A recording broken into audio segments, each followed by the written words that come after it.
Assalomu alaykum, hurmatli talabalar, hurmatli tinglovchilar. Jahon tarixi fanidan navbatdagi mavzu mashg'ulotimiz davom etadi.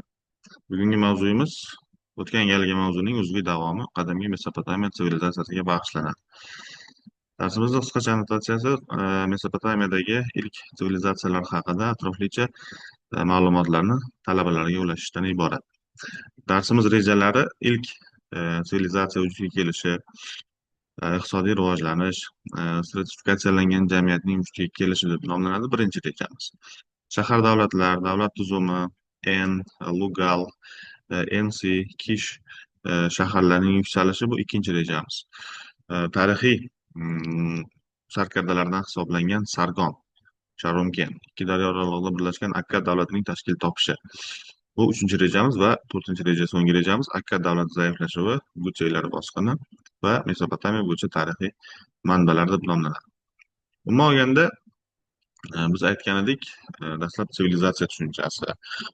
Ma'lumki bizga har qanday sivilizatsiya dastlab ilk daryo bo'ylarida vujudga kelgan. Biz ko'rib o'tgan o'sha qadimgi Misr tarixida ham, demak, Nil daryosi bo'yi yoki Xitoy tarixida Xuanke, Yansi daryolari, Hind sivilizatsiyasida Sind va Gang daryolari. Mana Mesopotamiyada ham demak ilk sivilizatsiya dastlab Dajla hamda Furot daryolari oralig'ida bo'lgan. Geografik jihatdan Mesopotamiyani joylashuvi Zagros tog'i etaklarigacha sharqda, janubda Fors qo'ltig'igacha, g'arb tomondan demak Armaniston yerlari bilan chegaralangan o'lkada endilikda shahar davlatlarining vujudga kelishi. Dastlab qadimgi Shumer shahar davlatlari daryo bo'yida, unchalik katta bo'lmagan, sug'oriladigan yerlarda joylashgan deyapmiz.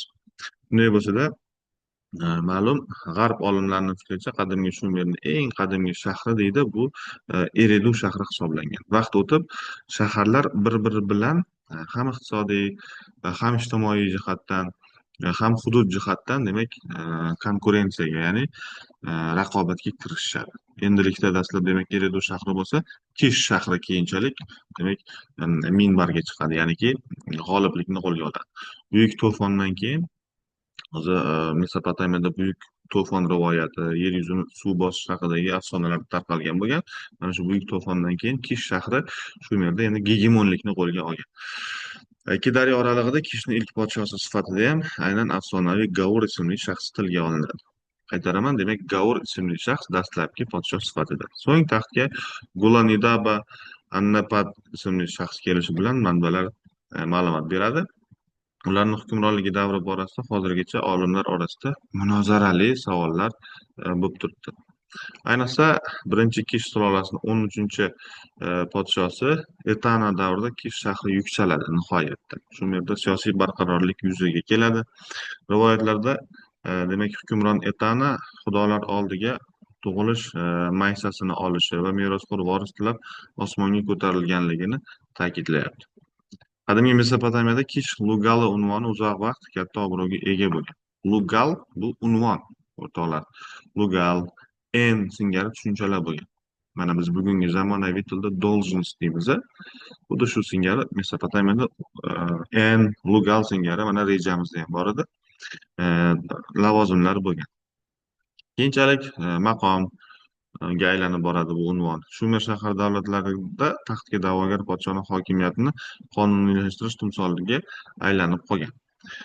Kishning zaiflashuvi navbatdagi shahar davlati, ya'niki Urukning yuksalishi bilan davom ettiriladi.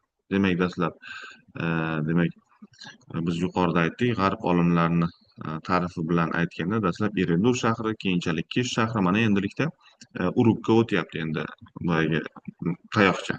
G'oliblik tayoqchasi. Miloddan avval 2675-yillar atrofida Kish shahrining Lugali, ya'ni Aggi ismli manbalarda Aggi shaxsi deyiladi.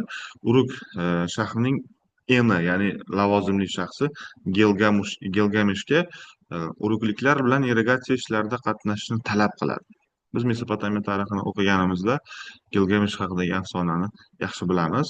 Uning Enkidu ismli o'rtog'i bo'lishligi, umrboqiy yashashni xohlab qolishi Gilgamesh va u bu maqsad yo'lida qo'l ostidagilarga shunday topshiriq berish kerak ediki, umrboqiy yashash istagida bir demak sehrli giyoh borligini e, bilib qoladi va uni topib kelish uchun odam yuboradi.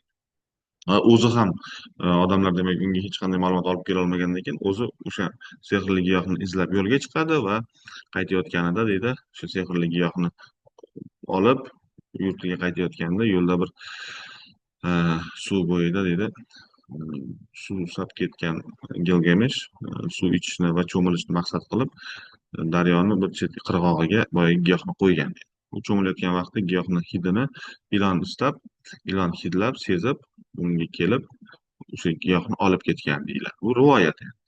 Va shundan buyon deyiladi o'sha giyohni iste'mol qilganligi uchun har yilda bir marotaba ilon o'zini po'stini tashlaydi, ya'niki 1 yoshga yosharadi degan afsonalar, rivoyatlar Mesopotamiya tarixida uchrab turadi.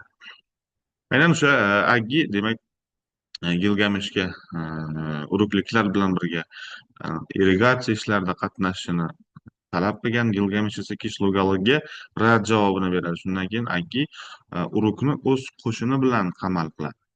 E'tibor beryapsiz, podsho bo'la turib qatnashasan degan buyruqni beryapti bu Aggi.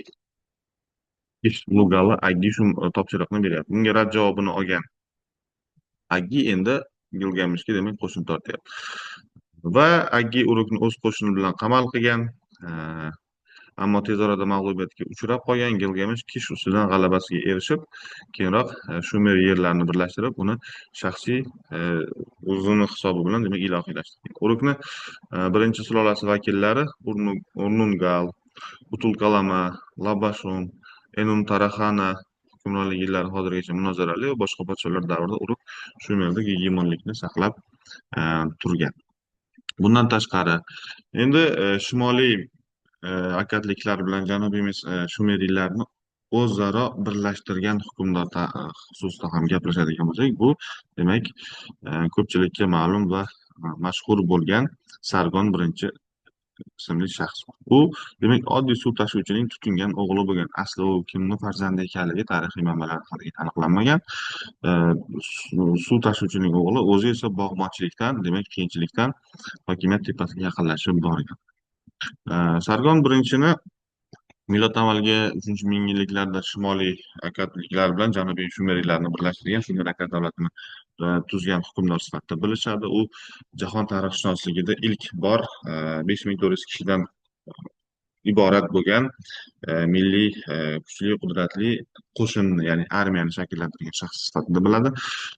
Yana bir taqdimga sazovor ma'lumot shundaki, Sargon I o'zini askarlariga demak hech qanday davlatni g'aznasiga aralashmasdan o'zini shaxsiy hisobidan ularni oylik maoshini, ta'minotini joyiga qo'ygani uchun ham askarlar deyiladi Sargon I sidqi dildan xizmat qilganligi manbalarda aytiladi. Shumer akkad davlatida u 4 iqlim podshosi, 4 iqlim hukmdori degan unvonlargacha ega chiqqan. U mamlakatni ijtimoiy, iqtisodiy hayotida qo'shni davlatlar bilan rivojlanish munosabatlarni yo'lga qo'yishda og'irlik o'lchovlari, uzunlik o'lchovlarini joriy qilganligi haqida ham ma'lumotlar bor.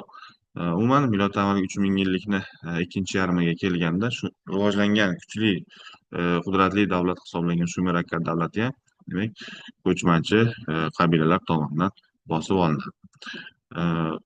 Darsimizni shu yerda yakunlaymiz, hurmatli talabalar. O'zingizga tegishli bo'lgan, o'zingizni qiziqtirgan, biz aytib ulgurmay qolgan ma'lumotlarni modul platformasi orqali ushbu mavzuga daxldor demak havolalardan olishingiz mumkin bo'ladi. E'tiboringiz uchun rahmat. Keyingi darslarda uchrashguncha xayr, salomat bo'ling.